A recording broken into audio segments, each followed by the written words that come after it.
politics and above religion, a moral authority exists known globally as the Ageless Wisdom. It is the study of consciousness, the mystery of awareness, which cannot be measured, yet will not be denied. Stay tuned as we explore consciousness, the fundamental nature of reality. Welcome to the Ageless Wisdom Mystery School with Michael Benner. Hello, neighbors. This is the Ageless Wisdom Mystery School. I'm your host, Michael Benner. An absolute pleasure to be with you again. We're here every Tuesday afternoon at 1 o'clock. And, well, although we do podcasts to all podcatchers and post on YouTube as well, for that matter, we really appreciate it when you join us live. I think there is a group mind Tuesday afternoons that whether you listen to the broadcast or the live stream on the internet at kpfk.org, you're part of that group mind, and we appreciate it. So anytime you can, please make it a point to join us live Tuesdays at 1 o'clock. Looking forward to the show today. We're going to talk about one of my favorite topics. I bet one of your favorite topics. We're going to talk about happiness and its relationship to peace and love and understanding. And at the same time, it's arcane and yet commonly used. Like, we all know what happiness is, right? Well, do we? Do we know what peace and love and understanding is? Well, these are words we throw around, and yet this is a show about consciousness and philosophy and psychology. And so we're going to wade into it. We're going to go a little deeper than your average conversation as we talk about these topics and try to get into the Christmas spirit a little bit more. Hopefully you've put all the commercial aspects of Christmas behind you and you're starting to enjoy the warm fuzzy that goes with this holiday season, or the true nature of Christmas and the solstice. You know, that's what this whole time is about. Hanukkah, Christmas, it's all about light. It's all about solstice. We're moving through the longest nights and shortest days towards spring. And that's what the evergreen tree is all about. If you ever wondered what putting a Christmas tree in your living room had to do with the birth of Jesus, there you go. It's a solstice holiday. So talking about happiness and love and peace seems like a great time of year to be doing that. And I have a wonderful guest, a good friend of mine for many, many years. I bet you know him. And I'm going to introduce him to you in just a minute. I do want to remind you that we're in the final days of our holiday fund drive here at KPFK. And this is your opportunity to either call the KPFK phone rooms at 818-985-5735. That's 818-985-KPFK. Do that right now, actually. Then you can settle in and listen to the rest of the program and make a pledge, make your contribution. And, you know, if you listen to this show, I'm one of those people that says, yeah, a contribution of $100 or $150 once a year is a wonderful thing. And there are some very wonderful, valuable perks and premiums and thank you gifts that go along with that. But my favorite is the Sustainer Circle. That's how I contribute to KPFK. I set it up months ago so that once a month, every month, I make a little contribution to KPFK, to the Pacifica Group and the mission here for peace and social justice and a progressive approach to democracy. And I don't even miss it, right? If I look at my online bank statement, I can find it, but it's not that much when you do it every month. You can make a $15 contribution or a $20 contribution. If times are tight for you, $10. If you're unemployed or a student, how about $5 a month? That's like pennies a day. And everybody can afford that way to be a voting member of KPFK, a part of our family, and a sustainer, contributor to community radio powered by the people. You hear us say that. What does that mean, powered by the people? It means you. Your contributions allow us to be here without the editorial interference of big corporations. They don't get to kick in my door and tell me what I can say and what I can't say, because you're contributing $15 or $20 a month. And again, you said it, you decide. When you go to the website, kpfk.org/donate, and then you'll see in the banners, support KPFK, look for Sustainers Circle, and then you decide how much you want to contribute, and just set it and forget it. It's tax deductible. We're approaching the end of the year, so you want to make those contributions now so that you can include them in your charitable deductions on your taxes for this calendar year, 2021. Okay? So either way, call the phone room now, 818-985-5735, or go to the website, kpfk.org/donate, and make your contribution. Look through the premium gifts if you'd like to. But again, the less we have to fulfill or to mail you, even paying the postage, obviously, is an expense. You can maximize the amount that you give to Pacifica and KPFK by not requesting any premiums. They're here for you if you want them. Help yourself, but, not necessary, actually, to request a thank you gift.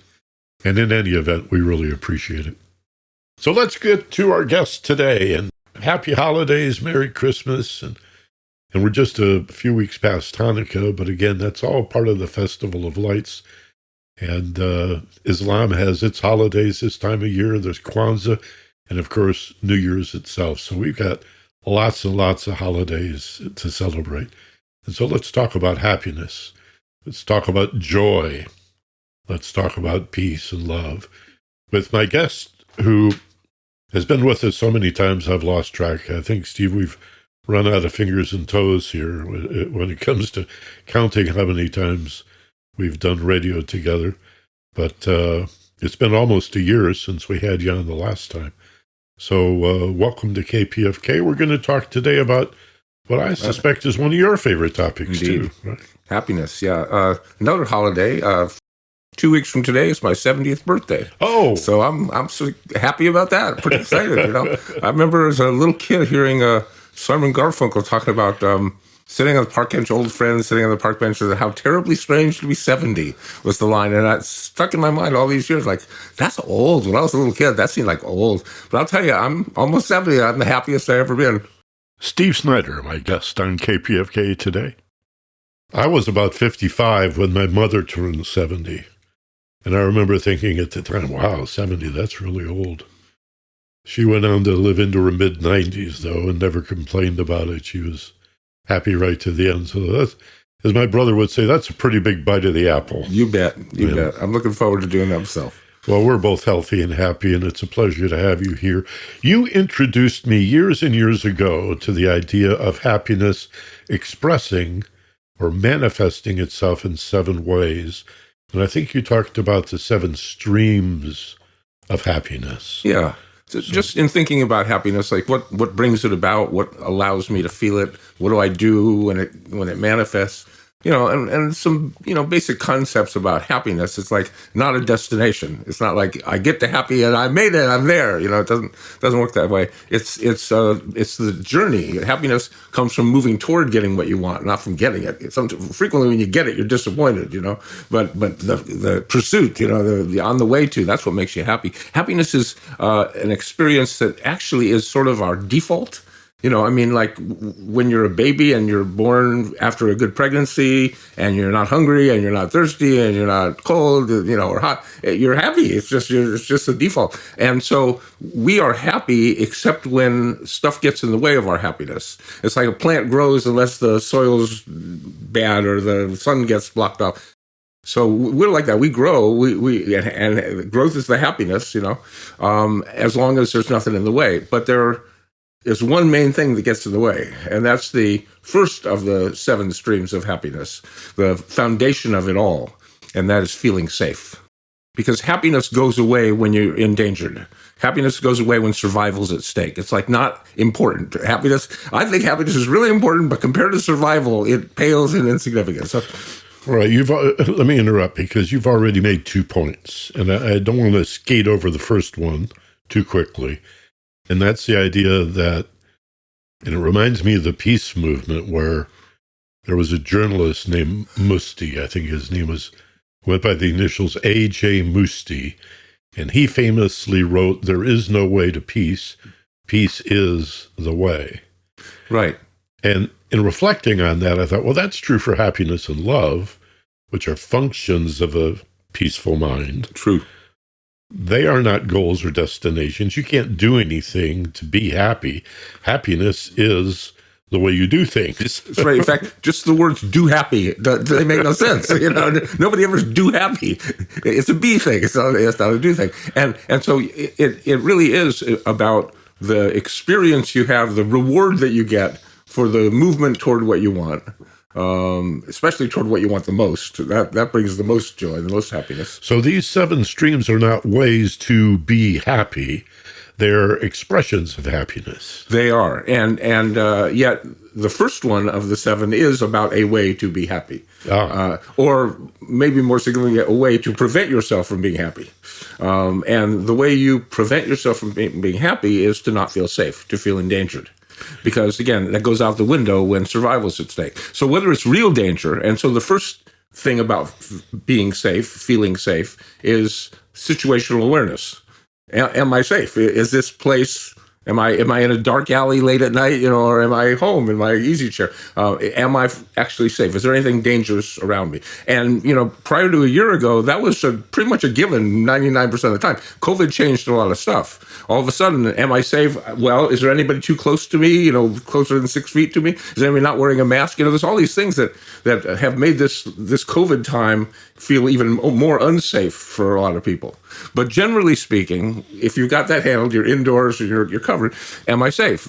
Almost always yes. But the awareness of that is the first step to feeling safe.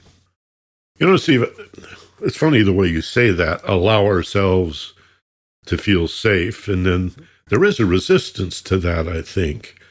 A lot of people, well, I'll speak for myself. In my younger days, I was afraid to allow myself to feel safe, and had this crazy wackadoodle idea that feeling anxious, at the very least nervous, and probably moderately anxious or afraid, was my way of being careful. That if I held on to my fear or stress, that I would avoid danger. And if I allowed myself to feel safe, then I'd be putting myself in grave danger. And sometime, it's now been many years, but at some point it finally occurred to me, that's crazy. That's completely upside down, inside out, and backward. Yeah, that's a no-win, and that's a no-happiness place to live too. When your internal world is, I need to hold on real tight so that my world doesn't fall apart. I'm on a survival place here, and happiness is not significant. It just isn't important. The mind doesn't care about happiness if survival is even the slightest of an issue. So the only way you can really let the happiness emerge, is to actually feel safe, and that means letting go of stuff. Letting go of the thought that something bad is going to happen right now. It doesn't mean not have that thought. It means letting go of the thought. This is so key, because the other part of feeling safe is feeling safe with what's in your mind, what's inside of you. And so, for example, negative thoughts and negative feelings make us feel unsafe. Like fear thoughts and anxiety feelings and regret, remorse, embarrassment, shame kind of feelings and worry kinds of thoughts. Those all make us feel unsafe. Like we got to get ready to do something mode, right? None of those kinds of experiences, none of those memories or things that go on in our mind, whether the past or the future, allow us to go, The only thing that allows us to go, is to let the past go, let the futures go, and move into mindfulness, to live here, to live now, to be in this moment. For in this moment, there is no danger. There's no embarrassment, shame, all that's way back there, and there's no worry, because all that's way over there, and all there is now, here, and that's safe. And to basically reaffirm that what happens almost naturally is you tend to change your breathing. And it goes from a kind of breathing to a kind of breathing. And when you do that intentionally, it speeds it up even. But just what happens is the physical tension leaves the body, the emotional anxiety leaves the gut, the confusion leaves the brain, and makes room for relaxation to come in and calmness to come in and clarity to come in. And then you can experience your thoughts in a positive way. A bad thought, a negative thought can be a good thing. Worry is a good thing. You want to worry. If you didn't worry, you'd be blindsided by every bad thing that ever happened. You want to worry. What you don't want to do is react to the worry as if it's dangerous. Take your breath and hold your breath, because that causes the stress that takes away the happiness. But if instead you respond to that worry thought of, oh, deep breath, boy, I'm glad I'm letting that one go. Oh, it feels so good to get it off my shoulders. Oh, it feels so good to let that fall away. And just that thought of, I had that worry thought, that's good. I'm alerted to the potential danger, but it's not really happening. So I don't need to hold on to that. And I can let go a lot of the charge. The memory remains, the charge diminishes. And in order to feel safe, it takes vigilance of being mindful, of observing what's going on inside your mind. And when the negative stuff comes up, and you want it to, when the negative stuff comes up, you want to respond to it. Instead of reacting to it, you want to choose to respond to it by releasing it and feeling good that you did that. I mean, good for me. I took this negative thought and I transmuted it. I turned it into a positive experience of letting go. Every thought you think has the potential to make you happy, except when there's real danger. There's a lot there. You're reminding me of the Viktor Frankl phrase or quotation from his book, what is it? Man's Search for Meaning. Yeah, Man's Search for Meaning, Viktor Frankl. He says, between stimulus and response, between what's done to us and what we do with it is a space. Yes. And in that space is our freedom.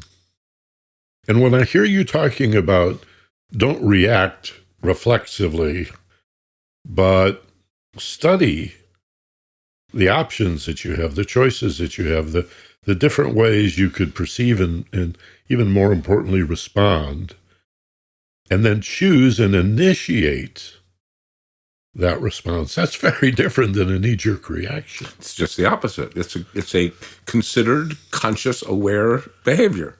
And it takes work. It takes practice. It takes desire, passion for wanting to do it. But the payoff's huge. I mean, really consider, if you get it down and you're really paying attention to what's going on up there, and whenever the negative stuff comes up, you automatically go, oh, I felt good to let that go. And it makes you happy.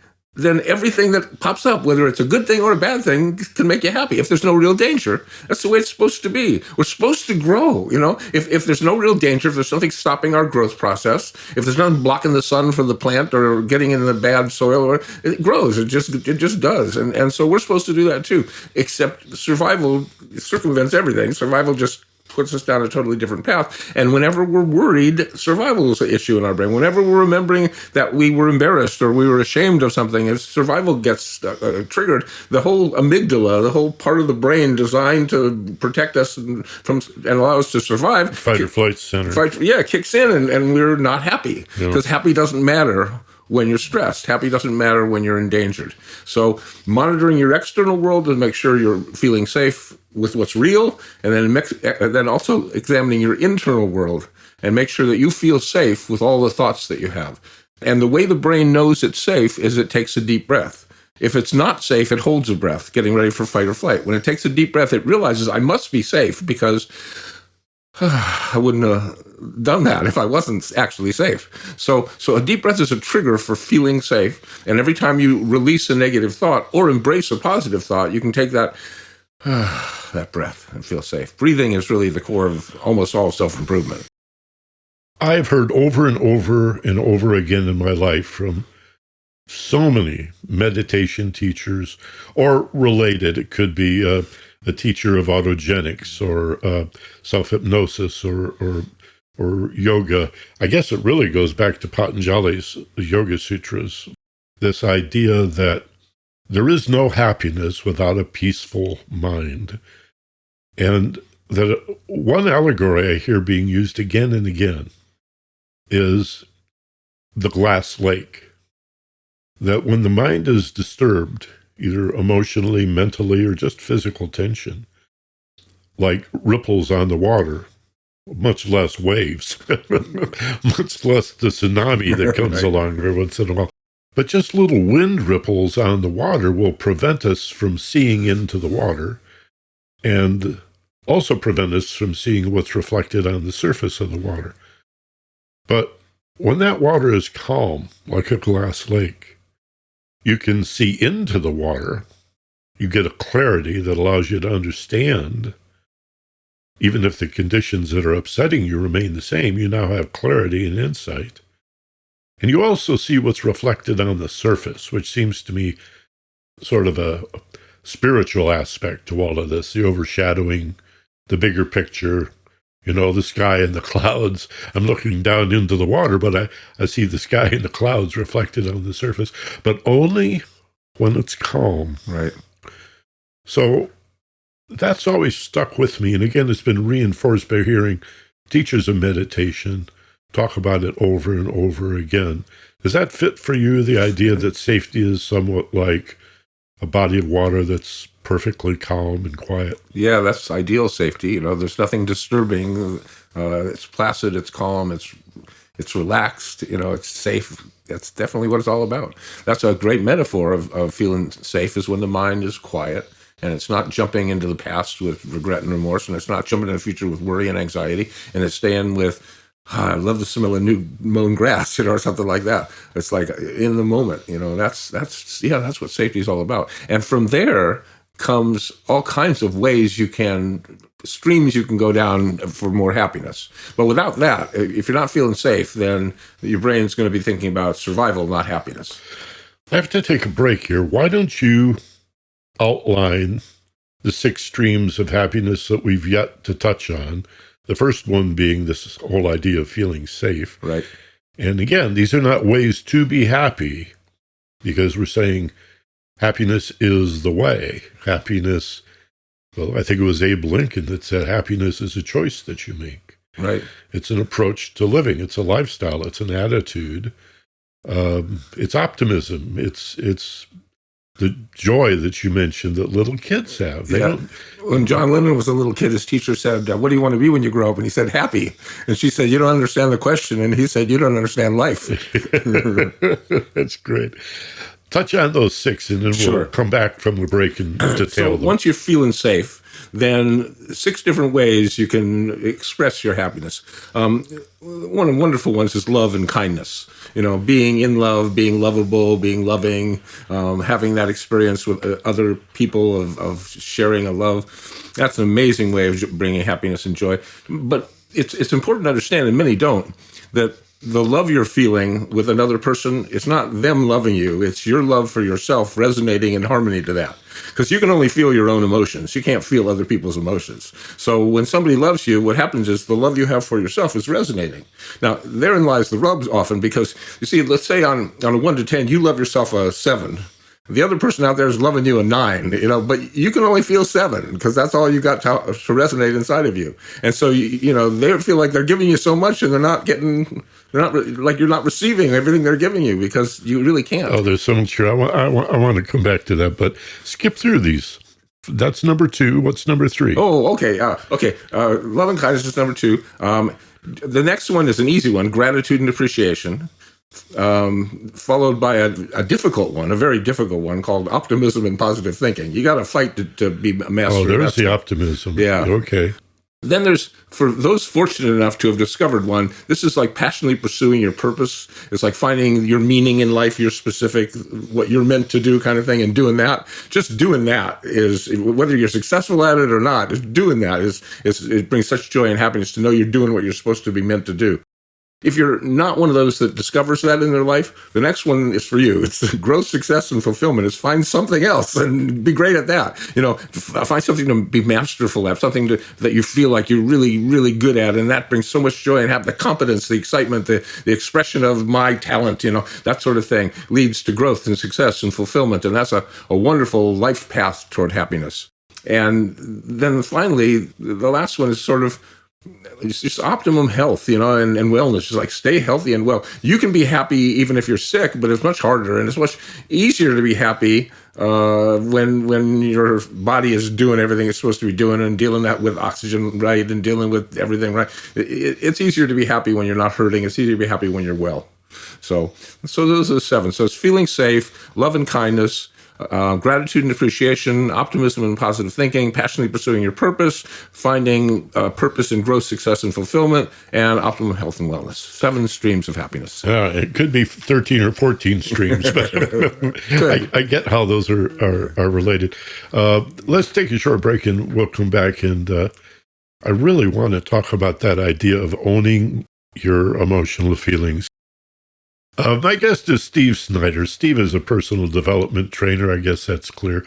He's, for more than 20 years, worked primarily with CEOs through a company called Vistage, formerly Tech, the executive committee.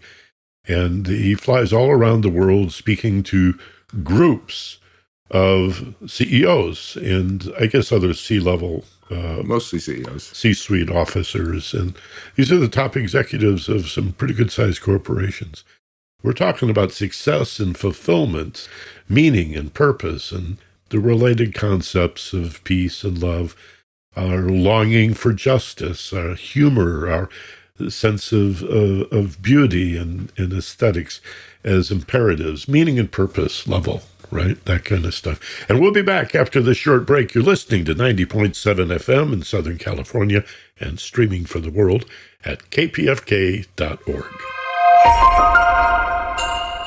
And we're back with our guest, Steve Snyder, who's with us today as a personal and, for that matter, transpersonal development trainer.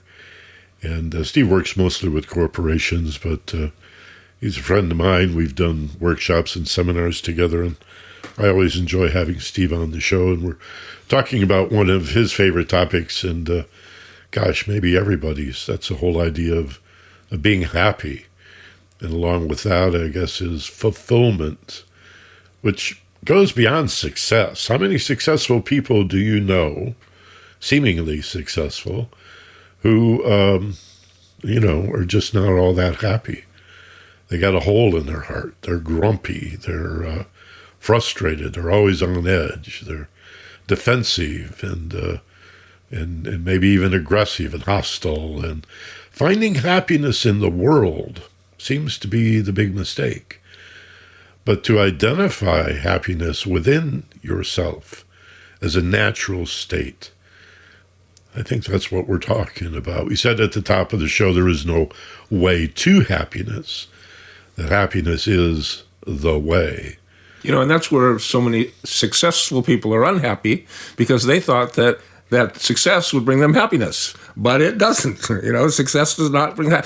However, on the other side of the coin, happiness often leads to success. Now, no guarantees, but it makes it more likely. It makes the wheels slipperier. It's easier. This is a great place to pick up where we left off in the first segment here. This idea that I need someone to make me feel happy because these people are making me feel unhappy. Or I'm lonely and empty. Gosh, if only I could find someone else who was lonely and empty, then we could fill each other somehow out of our emptiness. None of that really works if you look at it carefully. Let's get the pony in front of the cart. Let's get this turned around. What are emotional feelings? So the feeling of love, which manifests itself in so many different ways, it's a peaceful feeling, it's a joyful feeling, it's a safe feeling, it's a relaxed. There's so many different aspects of feeling in love, but it's what you're feeling. It's your emotional response to whatever you're experiencing. And when somebody else loves you, they're having that kind of feeling inside of them, but that doesn't go inside of you. Their emotions do not fly through the air and enter your heart. What's happening is you're connecting with them, you're bonding with them, and so you're resonating in harmony to their feeling that. It's like you play a middle C on a piano over here, and the middle C over here resonates. That's just they're on the same harmony, same frequency, if you will. So it's really, really important to understand how much self-love plays in this thing, because if your self-love is low, then you won't have much to give or be willing to receive much. If your self-love is high, then you have a lot to give and really wide open to receive a lot. So it's all about my favorite line I ever wrote, all love flows through your own love for you. So the whole key to love is self-love, to open up to all other kinds of love. And then the other part of that, number 2, is the expression of that love in the form of kindness. And just kindness for whatever reason, because you're overflowing with love, you just feel like being kind. And you don't have to get credit for it. You can do it anonymously. A smile at the grocery checkout lady is a big deal sometimes. A little bigger tip than because you got some really good service. I mean, there's lots of ways to be kind and nice. Just compliments do not hurt, nor do they take away anything from you. They make you feel a little better about yourself when you compliment someone else, and you made their day. So there's so many ways to be kind. And I always love Dalai Lama said, whenever possible, be kind, and it's always possible. So I love that. It's amazing the impact, the power of the impact that we have on other people when we're simply kind, when we say nice. And you don't have to exaggerate. No. In my practice, I often would remind people of their uniqueness. And I would make it a point to make eye contact with them, use their first name, and say, you're incomparable. There's no one quite like you. True. And I mean, that didn't hurt. That was no effort. It's eminently true. I saw a greeting card once that said, "Congratulations, you're unique." And you open it up and it says, "Just like everybody else." That's a wonderful, it's not a contradiction, actually. It's just a wonderful way. It's an irony, I guess. Yeah. So each of us is unique. We've all got something special to offer. And while we may feel, and I guess everyone does at times, feel quite insignificant, I would argue that not only are we each significant, but essential. Absolutely. That our existence is imperative to the universe being whole. And that also allows us to escape the judgment of, am I inferior to this person, or am I superior to that despicable, loathsome character over there? How about just, I'm neither better nor worse, I'm just one of a kind. Right, absolutely unique. And I don't know why that doesn't occur to more of us more often, just to celebrate our individuality. Most people spend much more of their time trying to be part of something else rather than to be a part of anything else. So, they need to join, they need to feel validated by other people's opinions. But, when you really sit down and recognize who you are, nobody's ever experienced the things you've experienced. Nobody's ever felt the feelings you've felt, thought the thoughts you've thought. Nobody's anything like you, except everybody's got that same exact condition. So it is amazing. It's unique. And there's lots of ways of expressing that. Living that life, some of which are easy to do and some of which are really difficult to do. The easiest form of happiness, instantaneous happiness, is gratitude and appreciation. At any moment, you could just stop what you're doing and appreciate something. At any moment, you can just be grateful for the wonderful friends you have or the wonderful gifts you've been given. You're sliding into number 3 here, right? No, this is number 3, right? Yeah. Number 3, yeah, absolutely. Which is gratitude and appreciation. Right. Yeah. So number 3 is easy. Just say your prayers, count your blessings, just find things to be grateful for. Just step out of the world for a moment and be grateful for it. Accelerate the power of your positive experiences by repeating them. This is one of my favorites. I see a beautiful tree when I'm walking down the road. There's a lot of beautiful trees down the road where I live. And I stop and I appreciate that tree. And then I go, oh, that deserves a rewind. And I go back and I look at that tree and go, oh, that's a beautiful tree. And so I do it twice. I double my pleasure, I mean, in your mind's eye. In my mind's eye, yeah. I mean, I do that frequently. When I see something that's particularly beautiful, I'll take a second look, and I'll experience the joy of it a second time. When I'm proud of myself for something, I'll pat myself on both shoulders. It's like I'll take some time in terms of gratitude and appreciation to really lay it on. The more grateful and the more you can appreciate, the more that happiness that brings. So if you ever need an instant booster shot of happiness, just switch your mind out of wherever it was into gratitude and appreciation. I had a Buddhist teacher once teach the concept of compassion with that very technique of gratitude. In other words, if you're in pain, you're suffering, or suffering is often overstated, you're just discontent. You're not happy, you're feeling grumpy, or at odds with life or whatever. And she said, just remind yourself how many millions of people in this very moment are suffering much worse than what you're going through. The agonies that people suffer, in most cases, as a consequence of their own choices. Attachments. Camus says life is the sum of the choices we make. Yeah. I think there's a lot to that. But that allows us to be grateful for, imagine being grateful for your suffering, grateful that it's not worse. Right. And grateful that it's getting better, and grateful that I'm able to tolerate it, and grateful that, in fact, maybe it's just an opportunity to find some new path to take. I mean, yeah, great. You can find silver linings in every single cloud. There are clouds, and you don't want to deny there are clouds. You don't want to deny having negative thoughts. That's one of the things that causes you to really hurt yourself, is to push back your negative thoughts. How self-destructive behavior comes from holding on to negative thoughts. So you want to have those negative thoughts, but you can release them and then move into being grateful, move into being appreciative of whatever it is that your eye sets on, your ear hears, your nose smells, your gut feels. It's funny, a lot of people will say, well, wait a minute, you guys are just playing mind games. This is just psychology. You're tricking yourself, you're fooling yourself. But mind is everything. I mean, mind game, yeah, why not? It is, if we approach the mind from a playful place. Well, yeah, and like Dave Davies said, if you're fooling yourself, then who's fooling who? It's both are you. It's still you. Yes, my conscious mind knows that I'm pretending to be happy to make me happy, but it works. Sometimes you got to pretend before you tend. So it works. So I imagine something wonderful happening in the future. I imagine a goal fulfilled, an achievement achieved, and it makes me happy because my mind thinks it's actually happened. Well, it hasn't happened, but when I wake up, I'm more motivated to go make it happen because it felt so good. So be grateful for what you have, be appreciative of what you experience, and even put some joy into what you believe you could create in your life. And the joy, appreciation, the happiness comes from the gratitude and appreciation. All right. Then number 4. That's much harder. And that is to create the experience of being an optimist.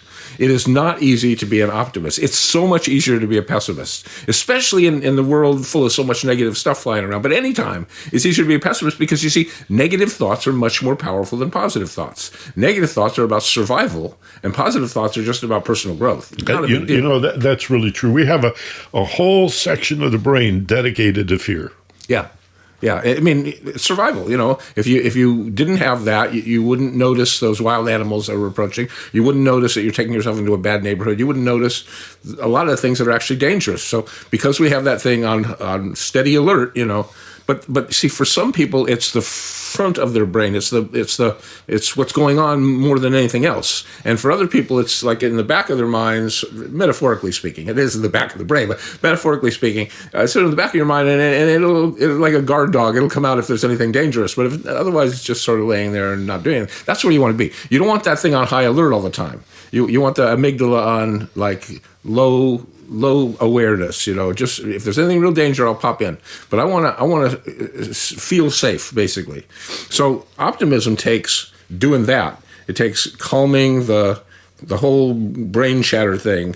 That's all about watch out. It's calming that all down, and also being on alert for negative thoughts and negative feelings and negative visions and negative sounds that come in that you instantly are transforming them. You're releasing them. You're letting them go. You're turning them into something positive in your mind because you're bombarded with negativity. So to be an optimist, you have to be able to transmute that and be positive about things. Bad thoughts have to feel good. Good thoughts have to feel good. Bad experiences are about lessons that we can learn or opportunities that we can take. The thing is, if you're going to be an optimist, you're going to be wrong a bunch of times. You're going to set your sights too high. You're going to expect better things that actually happen. You're going to be wrong a lot if you're an optimist. You want to guarantee being right, just to be a pessimist, because pessimists are always right. It'll never work. It never does. I'm going to fail. Oh, yep, you will. You can always fail. It's easy to create failure.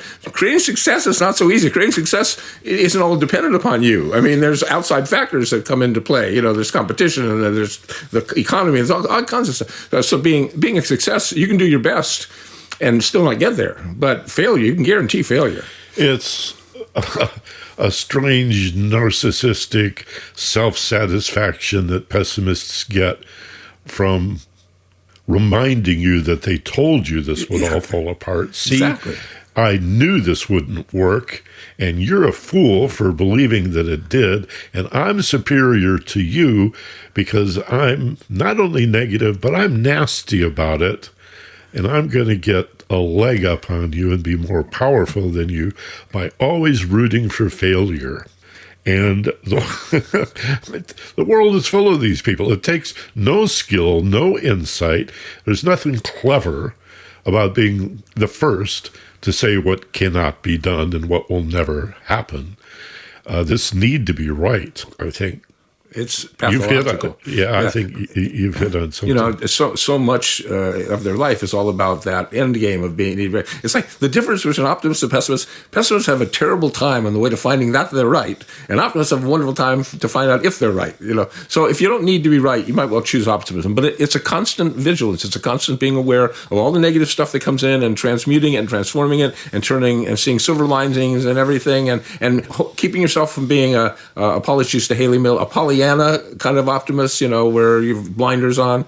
So it's work. It really is. I think I spend some time, a significant amount of time every day doing the things I need to do to stay an optimist. When I watch the news, there's a lot of transmuting I got to do. You know, when I'm seeing what's going on in the world, a lot of transmuting I do. But I have a positive attitude. I believe we're going to make it, and I think we're going to find a way. And I just, you know, I'm not a Pollyanna optimist, but I am an optimist because it's the only thing that feels good. It's the only thing that makes me happy. I think that's an important distinction when we talk about gut feelings, that gut feelings have a polarity, that instinct is, oh no, run in any direction, just get out of here. Yeah. It's about avoiding what you don't want. But the positive end of that bar magnet is intuition. That's the old boy. Now we're goal-oriented, you know, like Stephen Covey, begin with the end in mind. Avoiding what you don't want, running away and being negative is not a goal. It's not going to take you anyplace. If you don't know where you're going, any road will take you there. Joan Jefferson. Yeah, Lewis Carroll, actually. Yeah, actually, right. You're right. Yeah. And so I think even though we use those words interchangeably, instinct and intuition. Oh, they're different. They're very different. They're opposites. Yeah. One's heart and the other's sort of like solar plexus or lower kind of thing. You know, they just you feel them in different places, I think. But yeah, they're both gut, quote unquote, instincts. And often I think we're in the middle, like the magnetic field between the poles, where we feel a little oh no and a little oh boy. Yeah. You know? Stage fright. Yeah, you're aware of what to avoid, but you still have a sense of what you want to move toward. Yeah, indeed. And what they have in common is they're non-logical. Right. Deductive thinking is not going to replace this inner wisdom, in the case of intuition, the still small voice. In the case of instinct, it's often a kick in the pants. Right. 5. Number 5 is, if you're fortunate enough to passionately pursue your purpose. If you actually feel like you have discovered that your purpose is to find your meaning, and your meaning is this. You know, I'm meant to work with children, or I'm meant to, save the rainforest, or you find the thing that it feels like you were put on the planet to do. You feel so grateful for that. So it feels so right. It feels so perfect for you.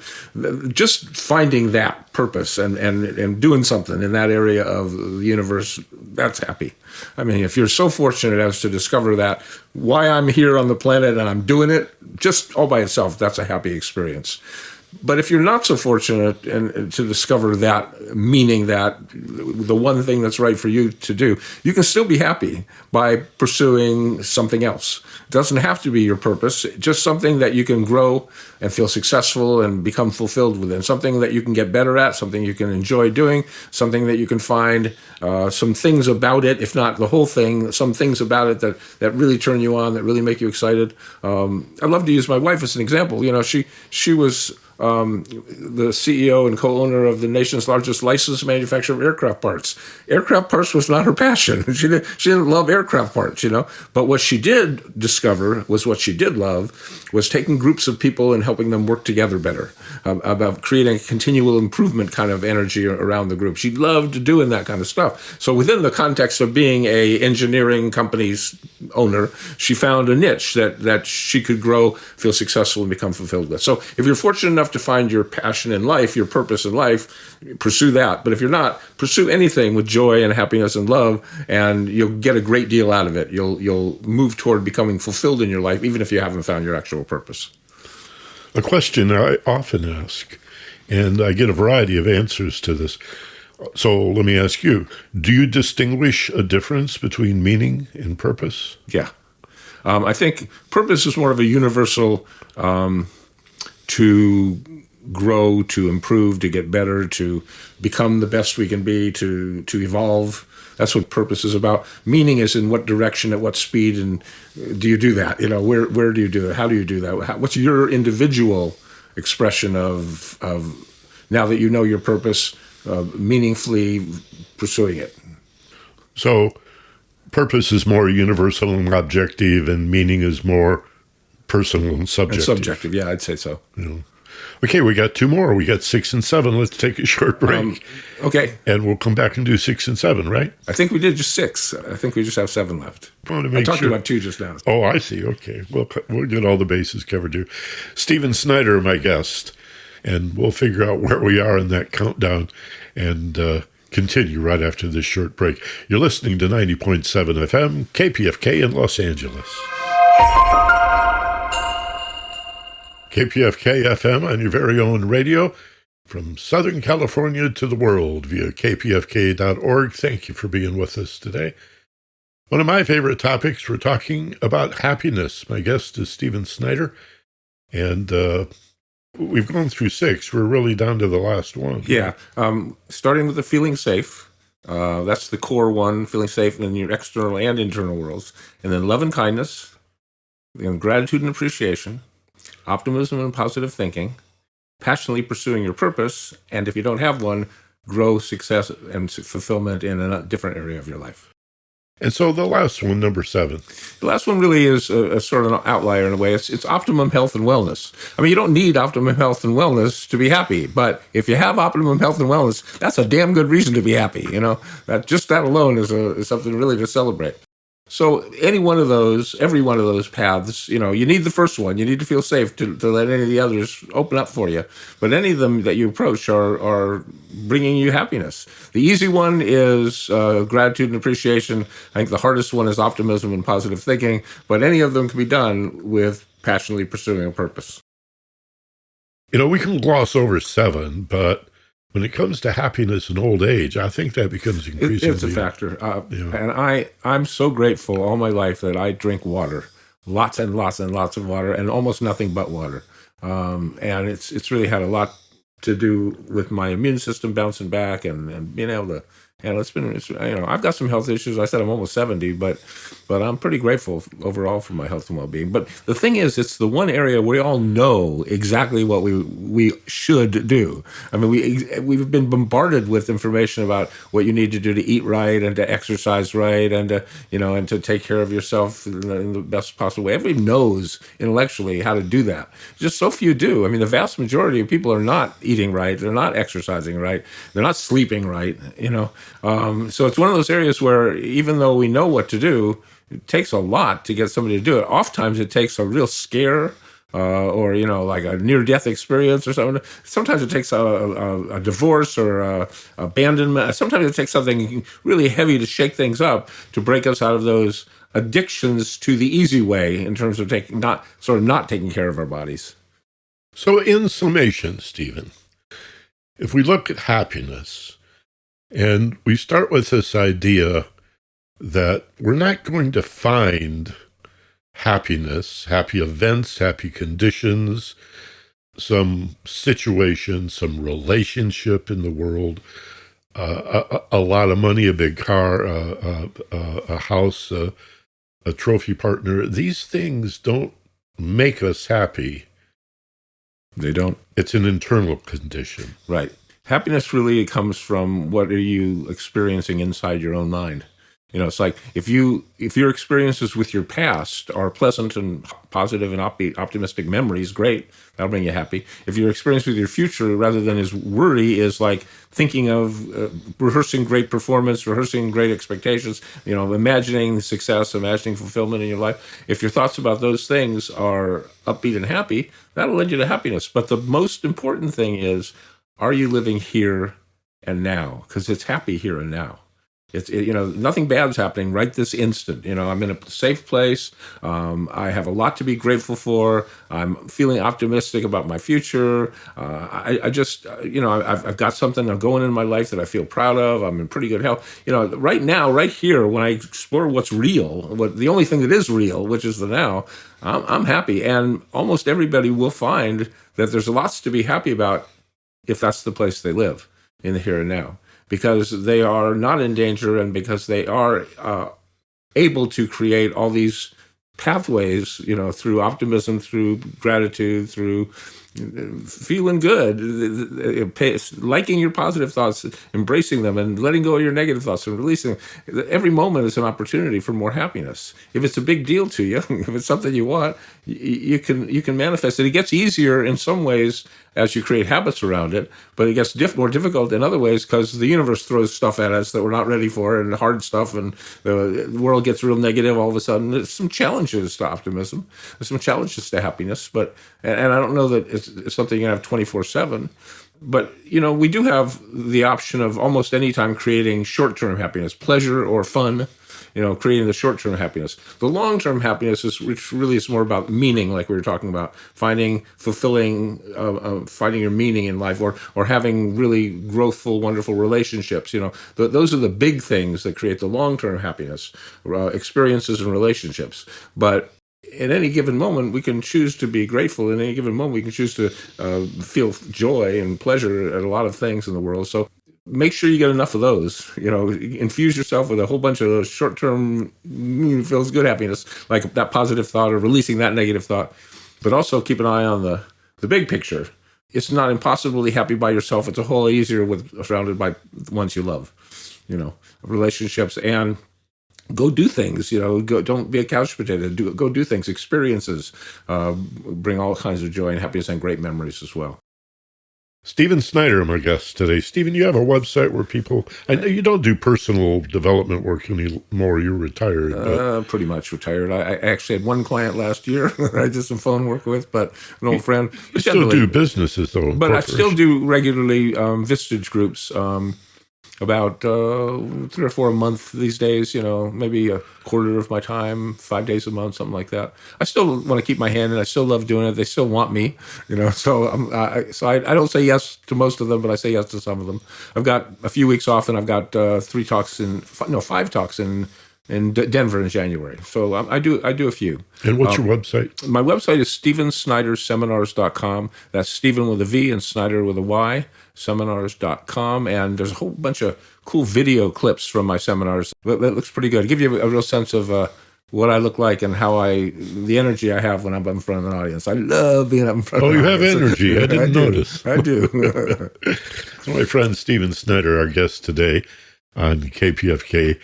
Again, hopefully you're in the Christmas spirit, the spirit of giving, and the spirit of supporting what supports you. The Pacifica Mission, a great radio station dedicated to progressive democracy, to peace, to social justice, and it deserves your support. Every hour, a commercial radio station, or TV for that matter, will feed you 16 minutes of dunning commercials not really in your interest for products and services it's unlikely you need or really would ever use. And that's, again, 16 minutes out of every hour. So we might take 5 minutes during a fund drive to say, this is community radio. This is radio that's powered by the people. And that means you. And we're not talking about thousands and thousands of dollars, which is what a commercial costs on radio or TV. We're talking about $10 a month or $15 a month. If you're gainfully employed, maybe $20 a month. And set it and forget it. You got a nice tax deduction. The end of the year is coming up, and that's a nice write-off. Talk to your tax person about that. We're a 501c3, a legal charity, and the IRS is certified and approved that for many, many years. And we've been on the airwaves since 1959. Pacifica really invented the idea of listener-sponsored radio. Do whatever you can. A single donation of $25 once a year, imagine, $25 once a year, makes you a member of the KPFK family. It gives you a vote. You can vote on a referendum. You can vote for local station board members. You have a say. You're part of this community. But if you could afford $10 a month, now think about it. I've had bank accounts where the fees were more than $10 a month. A couple of cappuccinos at Starbucks would run you $10. You couldn't have lunch at a fast food, junk food restaurant for that. But you could make a difference at KPFK. $10 a month, $120 a year, and it's the easiest thing in the world to do. So help us round out our successful holiday fund drive. Finish up the year here, 2021, with a contribution, a pledge, a donation by calling right now 818-985-KPFK. That's 818-985-5735. Or, I think, more simply, more directly, gives you a lot more control. Just go to the website, kpfk.org/donate. And if you look for Sustainer Circle, you'll be able to set up any amount, $5, $10, $20, $25 a month, and have it drawn out of one of your accounts, and you'll have your bank record there to prove it, and you won't even miss it. And every time you hear someone like me on this radio station making an appeal, you can sit there with a little smile on your face, content in the understanding that you're already part of the family. You're already doing your thing, your kindness, your contribution to supporting really what supports you. Free speech, progressive, democratic radio, powered by the people. Thanks so much for being with us today. Join us next week and every Tuesday at 1 p.m. for the Ageless Wisdom Mystery School. Remember, we're a podcast, and you'll find us on the homepage, theagelesswisdom.com. The THE is part of it, theagelesswisdom.com. And as always, be gentle, love life, and take care of each other. From Los Angeles, this is Michael Benner on KPFK.